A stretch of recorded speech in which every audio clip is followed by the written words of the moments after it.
At one place, the Holy Quran states that man is created from sperm, which is inconsistent with modern science.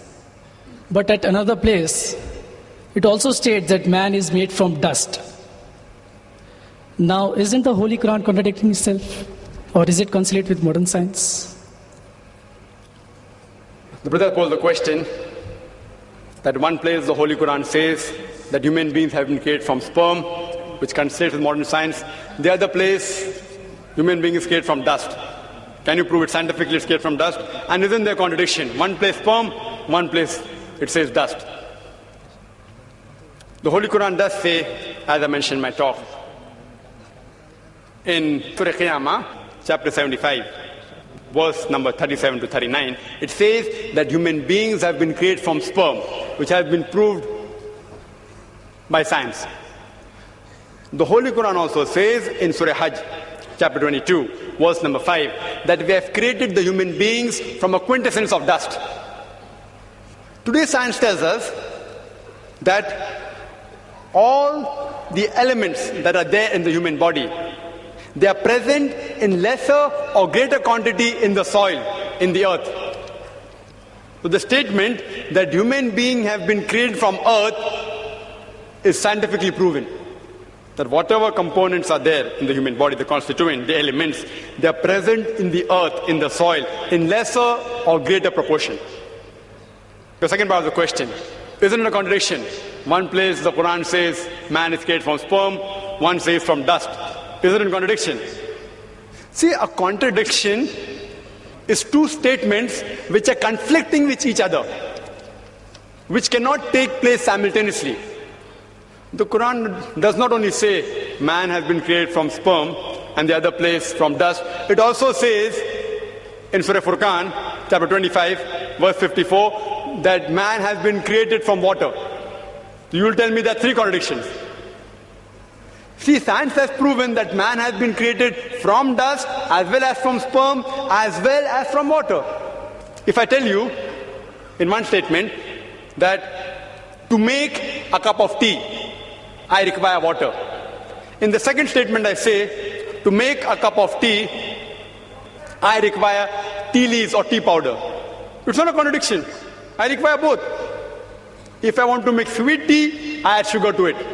If I want to make panikam tea, I add less water and more milk. If I want to make Sulaimani tea, I add only water.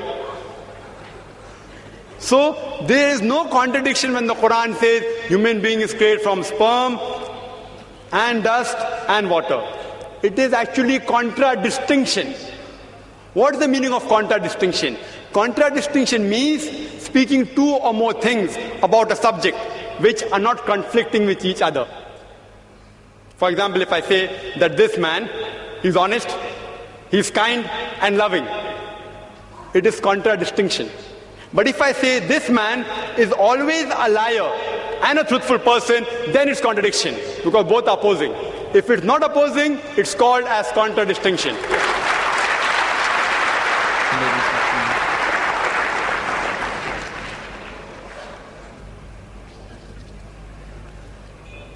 The next question from the ladies section. Assalamu alaikum, brother. My name is Farida Ansari. I am a laboratory technician. Quran says Allah is the creator of the human being. Does science agree with it? The sister posed a question that the Quran mentions that Allah subhanahu wa ta'ala is the creator of the human beings. Does science agree with it? And Quran says in several places, including the last verse of the embryological stages, that is Surah Mu'minun, chapter 23, verse number 14, that Allah is the best to create. Can we prove it scientifically that Allah is the creator? Quran gives the answer. Quran gives the answer in Surah Tur, chapter 52, verse number 35. It poses a question that were you created from nothing? See, the Arabic word used for creator in all the verses of the Quran is khaliq. It's derived from the Arabic word khalaqa. Arabic word khalaqa has got four meanings. One meaning is to create something from nothing. without any previous example. That's only possible for Allah subhanahu wa ta'ala. Second meaning of khalaqa is to create something new from pre-existing material. The third meaning is of khalaqa, programming or planning. And the last meaning is to make smooth. So Quran poses a question in Surah Tur, chapter 52, verse 35, that were you created from nothing? But naturally the answer is negative. No. Human beings aren't created from nothing. They pose the next question. Were you the creators or we the creators? We know very well that man cannot create another man. If he could do that, then the moment he died, he would have created himself back. If his relatives would have died, he would have brought them back to life. Human beings can't even create a living creature such as fly, live outside human being. Neither can you attribute the organs of the body, say the reproductive organs, like testes or ovaries, that they are the cause for a creation. Because if you say that the testes, the uterus, etc. are the cause, then you have to include your ancestors, their reproductive system, their ancestors, all are responsible. So the answer is negative. Quran poses the next question in Surah Waqia, chapter 56, verse number 58 and 59, that do you not look at the sperm you have emitted? Were you the creator or we the creator? And but natural, all these questions that Quran poses, the answer is negative. Some people can say it's by chance. By chance we were created. They say nature. Natural thing. It happened by chance. Let's analyze scientifically whether the human beings can be created by chance. The protein molecule is a very important structure of the living cell. Very important part in the living structure of the cell.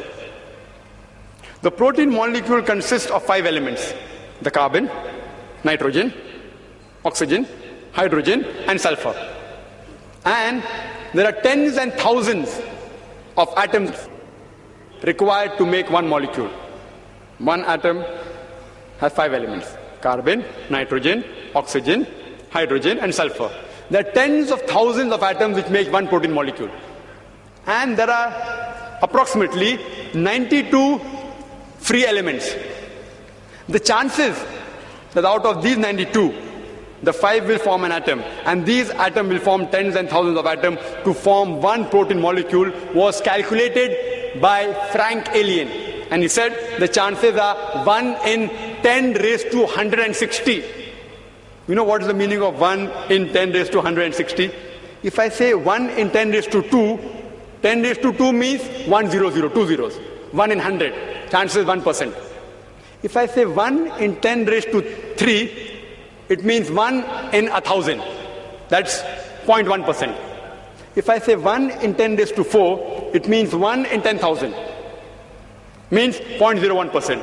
So when the calculation was made, 1 in 10 raised to 160, it means 0.00000, 157 zeros, then 1. And mathematics tells anything 1 in raised to 10 raised to 50, it's counted as 0. Furthermore, this is talking about one molecule, and the substance required to form this one molecule of protein was calculated by another person, Charles Guy, that it will require millions of times of substance as huge as our galaxies. Millions of galaxies will require to form this one molecule of protein. And the time was calculated by Charles Guy. The time taken for one protein molecule to be formed will be 10 raised to 263 years. You know what is that? 1 0 0 0 0 0 0, 263 zeros it will take to form one protein molecule.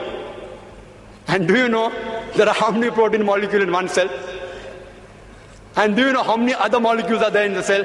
And how many cells are there in the human being? There are more than 6 billion molecules when a child is born. That's what doctors tell us today. 6 billion. One more protein molecule takes 1 in 10 raised to 160 chances. Time taken is 10 raised to 263 years. To take 6 billion for one baby, imagine. And how many women are pregnant? There are millions of women pregnant at a time. And it takes only 9 months. The chances science tells us is 0, 0, 0. No chance at all. These things cannot take by chance. They have to be programmed by someone. Science tells us there has to be someone, some supernatural force. Therefore, science, as I said earlier, is not eliminating God, it is eliminating models of God. La ilaha illa.